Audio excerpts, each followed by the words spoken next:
Thank you for having me here this evening. I just want to make sure the people in the back, if you can hear me, raise your hand. So it's fine. Okay, thank you.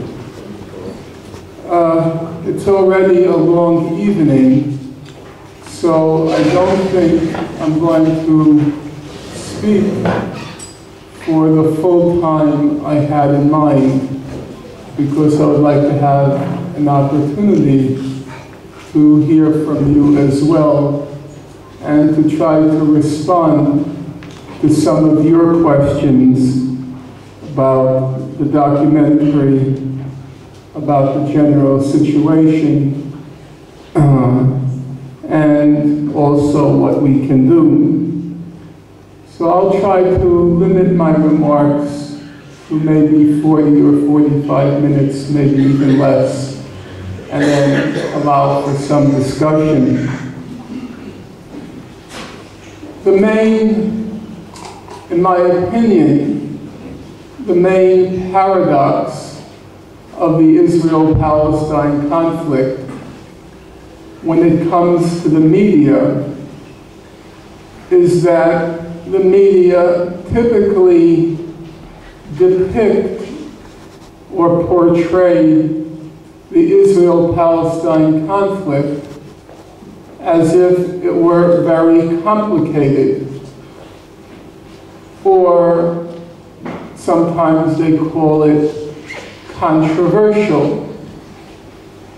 But when you look at the actual historical record, and you look at the documentary record, when you look at the human rights record, when you look at the diplomatic record, so when you look at the past, the historical record, when you look at the present, which basically means the human rights record, and when you look at the future, which basically means how to solve the conflict, the diplomatic record, when you look at the past, the present, and the future, what's most striking is how uncontroversial and how uncomplicated and how relatively simple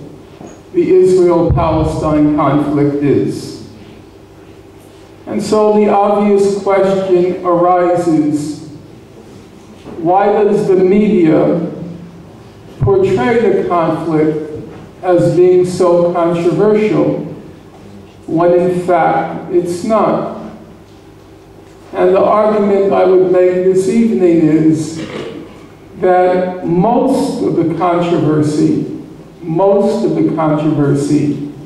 that the media portrays, most of it is made up, and it's designed to turn people's attention away from the actual facts, or to create confusion about the actual facts.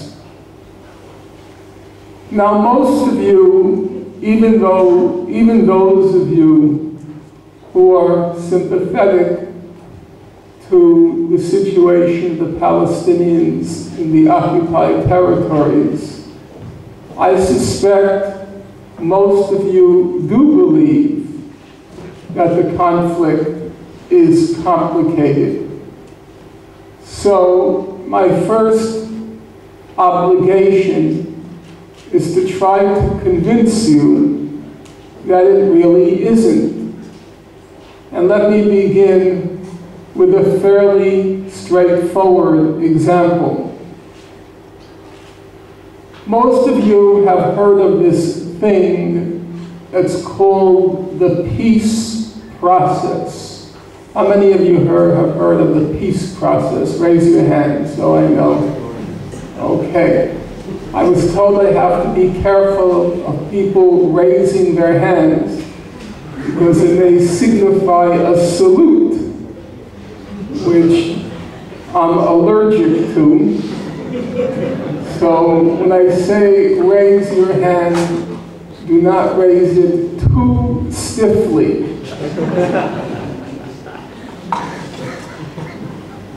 In any event, a subset of the peace process is this thing called the final status issues. How many people have heard that question? The final status issues. Now, okay, not bad.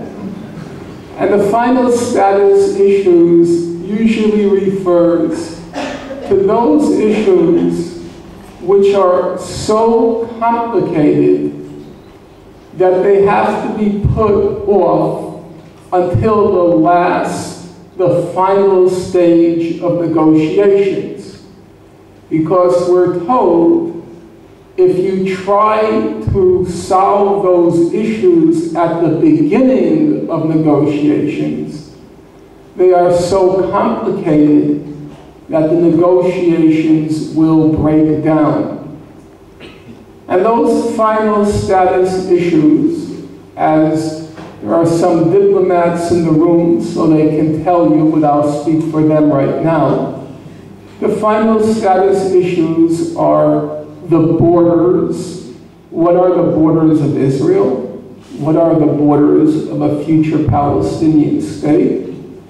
The settlements, the 500,000 Jewish settlers in the occupied territories. Jerusalem, what is the legal status? To whom does East Jerusalem belong? And refugees, what rights do the Palestinian refugees have under international law? So, let's look now at what is said to be the most controversial and complicated questions, those final status issues. It happens that in 2004, the highest judicial body, legal body in the world, the International Court of Justice, was asked by the United Nations General Assembly to decide on the legal status of the wall that Israel was building in the West Bank. And in order for the International Court to decide on the legal status of the wall, it happens they also have to decide on many of the final status issues. So, for example, Israel is building a wall in the West Bank.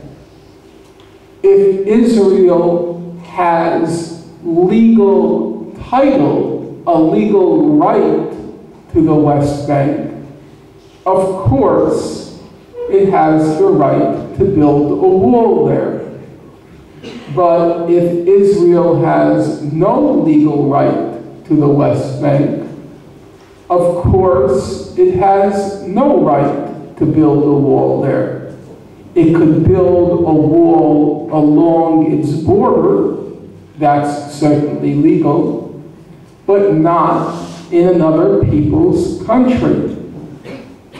Similarly, the wall that Israel was building and continues to build now, the wall takes a winding route around the settlements, and it brings the settlements on the Israeli side of the wall.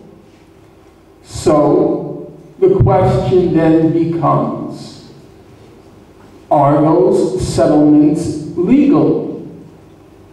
Because if they are not legal, you can't build a wall to protect what's not legal. There's a fancy term in international law which basically means you can't get a right from a wrong, which means basically, if the settlements are wrong to begin with, you can't have the right to protect them because the original act is wrong already. So you cannot get a right from a wrong. And therefore, the International Court had to decide, are the settlements legal or illegal?